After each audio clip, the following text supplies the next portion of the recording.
એવા કામમાં ગોઠવાઈ ગયા હતા, પણ મને એવું આજ તો સવારના ભાગમાં એવો આભાસ થયો કે અયોધ્યા બધાઈ ગયા એમાં કુંભ મેળામાં ગયા અને થોડો ધંધો લઈને બેઠા છે, ક્યાંય જવાય એવાય નહીં અને આટલું ભાડું આપણને પરવડે નહીં, તો એની જખનામાં એમના હું સૂઈ ગઈ.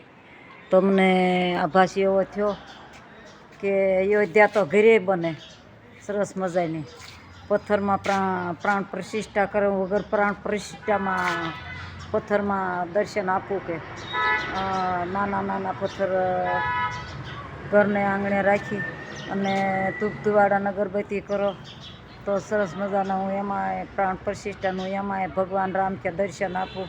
અને એક બાજુમાં ભગવતી સીતાજીની મૂર્તિ પથ્થરમાં, એક બાજુ લક્ષ્મણ મહારાજની, એક બાજુ હનુમાનજી મહારાજની. તો આવો સરસ મજાનો આભાસ થયો. તો પથ્થરની મૂર્તિ પથ્થરમાં અમે દર્શન આપશું, અયોધ્યાના સારી અયોધ્યા બતાવી દેવું, સરયુ નદી એનું એ. તો આવો આભાસમાં હું સવારમાં જાગી ગઈ. ત્યારનું મને એવું થયું કે મારે આજ આવો આભાસ થયો કે ભગવાન શ્રી રામ એમ કે પ્રાણ પ્રતિષ્ઠા તો કરો ને પ્રાણ પૂરું, પણ હું એમનામ દર્શન આપું અને મૂર્તિમાં બિરાજ સાચા હૃદયના ભાવથી જે કોઈ મારી સેવા પૂજા કરે અને મારી પધરામણી કરે ઘરને આંગણે, તો હું પણ આમ થાય ફોટા તો ઘેર રાખી દીધા છે બધાએ. તો ફોટા રાખ્યા છે, પણ પથ્થરની નાના પથ્થરમાં તમે પધરામણી કરશો તો અમે એમ માનશું કે અમે અયોધ્યા ખડી કરી દીધી હંસામાના ઘરે. તો સરસ મજાના ફૂલડા જોઈને મને રખનો કોઈ પાર ન રહ્યો.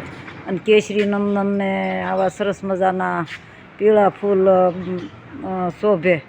તો આજ તો આખો દી એક ગામમાં મોડું કામ હતું તો ત્યાં ગયા હતા, તે કાંઈ પછી નાનું વ્યક્તિ ઓફ થઈ ગયું હતું. તે પછી એમ થયું કે હવે આને નથી કાંઈ બ્લોગ બનાવવાનું, મને કાંઈ આમ જીવ ન આવ્યો. તો આ સરસ મજાના અત્યારે આભાસનું યાદ આવ્યું. તો મને એમ થયું કે લાયક બ્લોગ કરી દઉં કે ભગવાન શ્રીરામ આ જગતમાં જેવા ભાવથી, જે માણસના હૃદયથી, અને આમ થાય છે હનુમાનજી મહારાજના હૃદયમાં બિરાજમાન થશે તો આપણને તો દર્શન પથ્થરમાં આપે એ તો બરાબર છે. તો એક દી મારે કંઈક પથ્થરની મૂર્તિને એવું થોડું કરી અને ભગવાન શ્રીરામને મારા ઘરે બિરાજમાન કરવા છે. આમ ધની સબરીબાઈને એની ફૂલ કેળીને હું આવું પણ કરીશ. તો જય માતાજી, જય શ્રી કૃષ્ણ કરું છું. આપણે હું ફરી બીજી વખત મળું છું. સવારે મેં કીધું હતું કે મેં આજ તો સારી અયોધ્યા જોઈ સપનામાં, એટલે ભગવાન શ્રી રામ અને સીતાજીને કીધું અયોધ્યા તો સૌના પોતપોતાના ઘરે પણ બની શકે અયોધ્યા. તો બધાના પોતપોતાના ઘરે ભગવાન શ્રી રામના ફોટા છે, બિરાજમાન છે અને બધાના હૃદયમાં હું પણ વાસ કરું છું એવો આભાસ થયો. એટલે મારા ઘરે મેં પધરામણી કરી હનુમાનજી મહારાજ, સીતાજી માતાજી, લખનજી મહારાજ. તો સરસ મજાના ભગવાન શ્રીરામની પધરામણી કરી છે અને આભાસ થયો. તો આપણે નિહાળી શકશો. મારા વિડીયોમાં બન્યા રહેજો, આખો વિડીયો પૂરેપૂરો જોજો, તમને જોવાની મજા પણ આવશે. તો બન્યા રહેજો મારા વિડીયોમાં. તો આપને મેં ઘડીક પહેલાં કીધું હતું કે મેં ભગવાનની સ્થાપના કરી ચૂકી છે. આ છે હનુમાનજી મહારાજ, લખન મહારાજ છે, ભગવાન શ્રી રામજી છે અને માતાજી સીતાજી છે. મેં સ્થાપના મારા ઘરે કરી દીધી છે સરસ મજાની. તો ભગવાનને હું ફૂલડા ચડાવી, ફૂલ અર્પણ કરું છું અને બધાના હૃદયમાં વાસ હોય, પણ મારા ઘરે પધરામણી કરી મને કીધું એ પ્રમાણે મેં કરી ચૂકી છું. તો જેવું મને કીધું હતું ને કે આવી રીતના કરજો, હું પ્રાણ પ્રતિષ્ઠા નહીં કરો તો હું પ્રાણમાં પ્રગટ થઈને તમને દર્શન દઈશ. તો મેં પૂરેપૂરી તૈયારી કરી દીધી અને દર્શનની રાહ જોઈ રહી છું. તો હું જરાક એક આરતીની ટંકોરી લેતી આવું. આપણે સરયુ નદીનો ઘાટ પણ બનાવી દીધો છે, સરયુ નદીનો ઘાટ પણ બનાવી દીધો છે આપણે સરસ મજાનો. તો એ પણ હું તમને બતાવી દઈશ.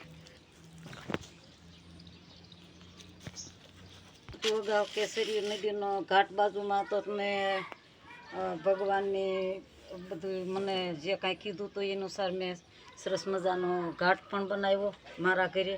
તો મારા ઘરે બિરાજમાન થઈ ગયો. હે ભગવાન, હે અયોધ્યાના અયોધ્યાવાસી રામ, મને જે કીધું એ પ્રમાણે મેં મારા ઘરે સ્થાપના કરી દીધી. જે જગ્યા બતાવી તે જગ્યા ઉપર મેં સ્થાપના કરી દીધી.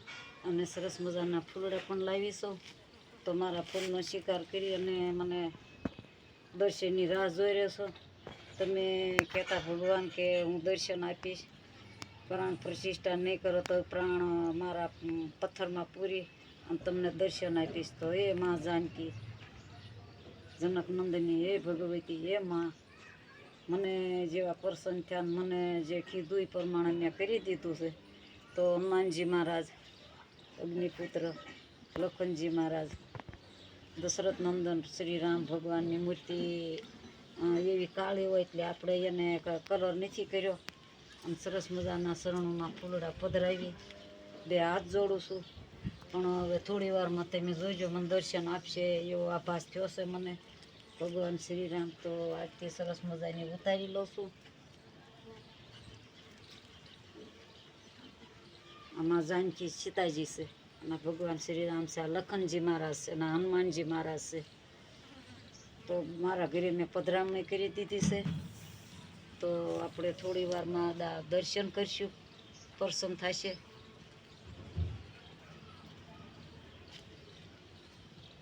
જે મને સપના રૂપે બતાવ્યું હતું એ મેં બધું કરી વાળ્યું છે. બસ હવે દર્શનની રાહ જોઈ રહીશું. ચતુર્ભુજ રૂપે દર્શન આપો એવી મારી મનોકામના પૂરી કરજો હે ભગવાન. મારી આશા અયોધ્યા જવાની હતી. ભગવાન રામે કીધું અયોધ્યા ઘરે બને, ત્યાં ઠેઠ આવવાની જરૂર નથી.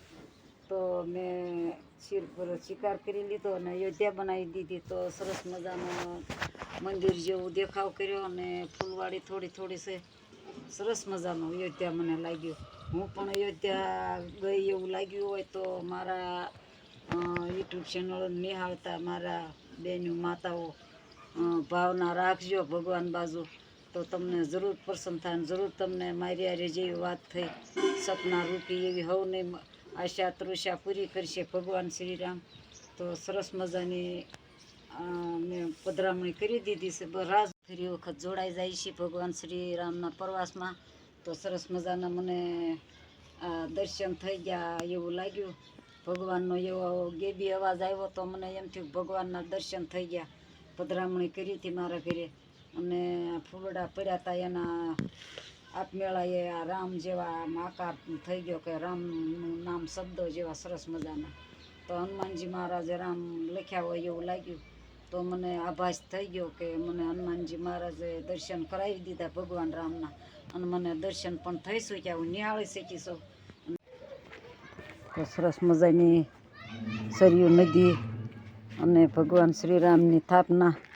તો ભગવાન શ્રી રામ અણુમાં નિવાસ કરે છે સરસ મજાના. અને વૃક્ષમાં, આ બગીચા રૂપી વૃક્ષમાં, કણે કણમાં, અણુમાં, પ્રાણી માતરમાં, માનવ માતરમાં હું બધે નિવાસ કરું છું. મને જે ભજન મારા થાય હું ભગતનો ભગત મારા ભગતના હૃદયમાં નિવાસ કરું છું. મારા ભગતની મનોકામના પૂરી કરું. મારા ભગત દુઃખી થાય તો મને દુઃખ ભગવાન શ્રી રામ એવો આભાસ કરી અને મને પવન રૂપી સમજાવે છે કે અયોધ્યા કરી દીધી ઘરે.